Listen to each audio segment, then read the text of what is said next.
Hi everyone, welcome back my channel. ಇವತ್ತಿನ recipe ಬಂದುಬಿಟ್ಟು vegetable sambar.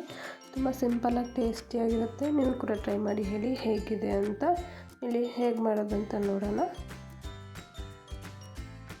ಬೇಳೆನ ವಾಶ್ ಮಾಡ್ಕೊಂಡು ಹಾಕ್ಕೊಂಡಿದ್ದೀನಿ. ಇದರಲ್ಲೇ ನಮ್ಮ ಹತ್ರ ಯಾವ ಬೇಳೆ ಅವೈಲೇಬಲ್ ಇದೆ ಅದು ಹಾಕ್ಕೊಳ್ಬೋದು. ಇದರಲ್ಲೇ ನಾನು ವೆಜಿಟೇಬಲ್ಸ್ನ ಕಟ್ ಮಾಡಿ ವಾಶ್ ಮಾಡ್ಕೊಂಡು ಹಾಕ್ಕೊಳ್ತಾ ಇದ್ದೀನಿ. ನಾನಿಲ್ಲಿ ಸೋರೆಕಾಯಿ, ಕ್ಯಾರೆಟ್, ಬೀನ್ಸ್ನ ಹಾಕ್ಕೊಳ್ತಾ ಇದ್ದೀನಿ. ನೀವು ಬೇಕಾದರೆ ಆಲೂಗಡ್ಡೆ ಮತ್ತು ಬೇರೆ ವೆಜಿಟೇಬಲ್ಸ್ ಬೇಕಾದರೆ ಹಾಕ್ಕೋಬೋದು. ಇದರಲ್ಲೇ ಸ್ವಲ್ಪ ಹುಣಸೆಕಾಯಿ ಹಾಕ್ಕೋಬೇಕು. ಒಂದು ಬಿಗ್ ಸೈಜ್ ಟೊಮೆಟೊನ ಸಣ್ಣ ಕಟ್ ಮಾಡ್ಕೊಂಡು ಹಾಕ್ಕೊಳ್ತಾ ಇದ್ದೀನಿ. ಮತ್ತು ಒಂದು ಬಿಗ್ ಸೈಜ್ ಆನಿಯನ್ನ ಸಣ್ಣ ಕಟ್ ಮಾಡ್ಕೊಂಡು ಹಾಕ್ಕೊಳ್ತಾ ಇದ್ದೀನಿ.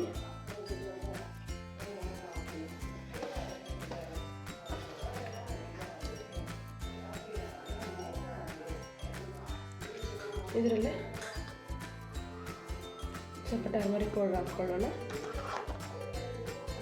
ಸ್ವಲ್ಪ ಆಯಿಲ್ ಹಾಕ್ಕೋಬೇಕು. ಇದರಲ್ಲಿ ಒಂದು 3 ಗ್ಲಾಸ್ ವಾಟರ್ ಹಾಕ್ಕೋಬೇಕು.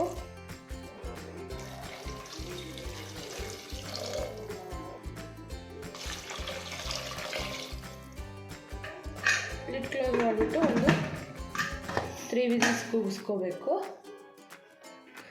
ಅದು ಬೇಯಷ್ಟರಲ್ಲಿ ಇಲ್ಲಿ ಮಸಾಲೆಗೆ ರುಬ್ಬಿಟ್ಕೊಳ್ಳೋಣ. ಇಲ್ಲಿ ನಾನು ಗಾರ್ಲಿಕ್ ಸ್ವಲ್ಪ ಹಾಕ್ಕೊತಾ ಇದ್ದೀನಿ. ಸ್ವಲ್ಪ ಕೊರಿಯಾಂಡರ್ ಲೀವ್ಸು, ಕೋಕೋನಟ್ ಸ್ವಲ್ಪ,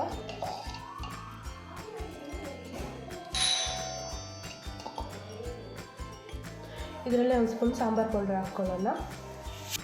ಸ್ವಲ್ಪ ನೀರು ಹಾಕ್ಕೊಂಡು ಇನ್ನೂ ಗ್ರೈಂಡ್ ಮಾಡ್ಕೋಬೇಕು. ಇಲ್ಲಿ ಗ್ರೈಂಡ್ ಮಾಡ್ಕೊಂಡಿದ್ದೀನಿ. ಇದನ್ನು ಸೈಡ್ಗೆ ಇಟ್ಕೊಳ್ಳೋಣ. ಇಲ್ಲಿ ಬೇಯ್ದಿದೆ, ಇದನ್ನು ಓಪನ್ ಮಾಡ್ಕೊಳ್ಳೋಣ.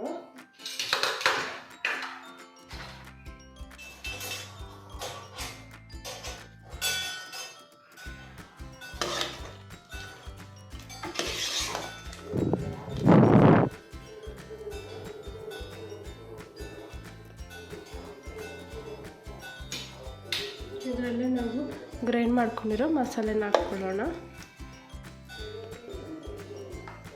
ರುಚಿಗೆ ತಕ್ಕಷ್ಟು ಸಾಲ್ಟ್ ಹಾಕ್ಕೋಬೇಕು.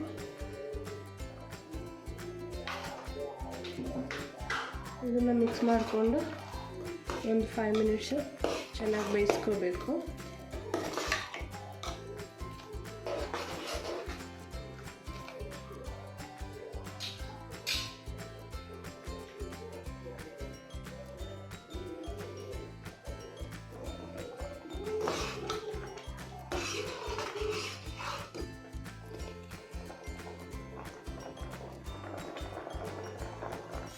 ಅದು ಬೇಯಷ್ಟಲ್ಲಿ ಇಲ್ಲಿ ಒಗ್ಗರಣೆ ಹಾಕ್ಕೊಳ್ಳೋಣ.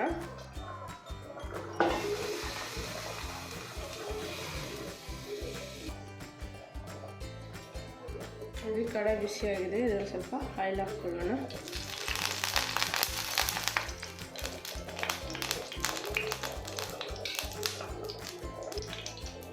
ಆಯಿಲ್ ಬಿಸಿ ಆದಮೇಲೆ ಸಾಸಿವೆ ಸ್ವಲ್ಪ,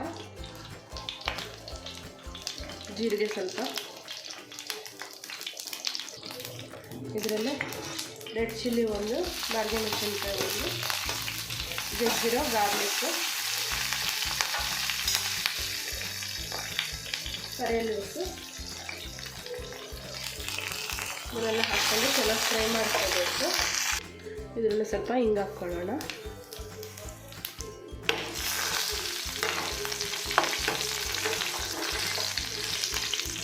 ಇದು ಚೆನ್ನಾಗಿ ಫ್ರೈ ಆಗಿದೆ. ಇದನ್ನು ಸಾಂಬಾರಲ್ಲಿ ಹಾಕ್ಕೊಳ್ಳೋಣ. ಇದರಲ್ಲೇ ಸ್ವಲ್ಪ ಕೊರಿಯಾಂಡರ್ ಲೀವ್ಸ್ ಹಾಕ್ಕೋಬೇಕು.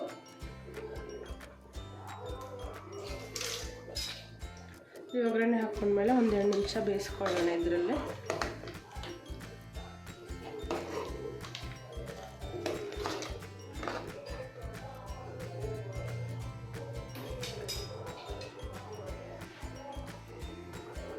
ಇಲ್ಲಿ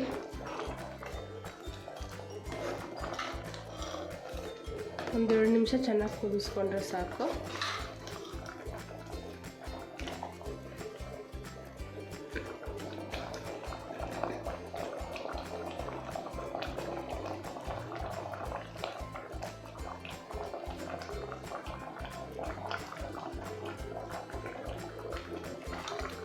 ಇಲ್ಲಿ ಸಾಂಬಾರು ರೆಡಿಯಾಗಿದೆ.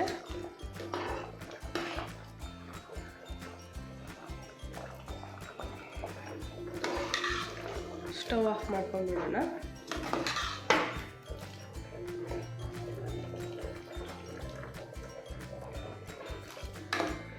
ಬಿಸಿ ಬಿಸಿ ವೆಜಿಟೇಬಲ್ ಮಸಾಲೆ ಸಾಂಬಾರು ರೆಡಿಯಾಗಿದೆ.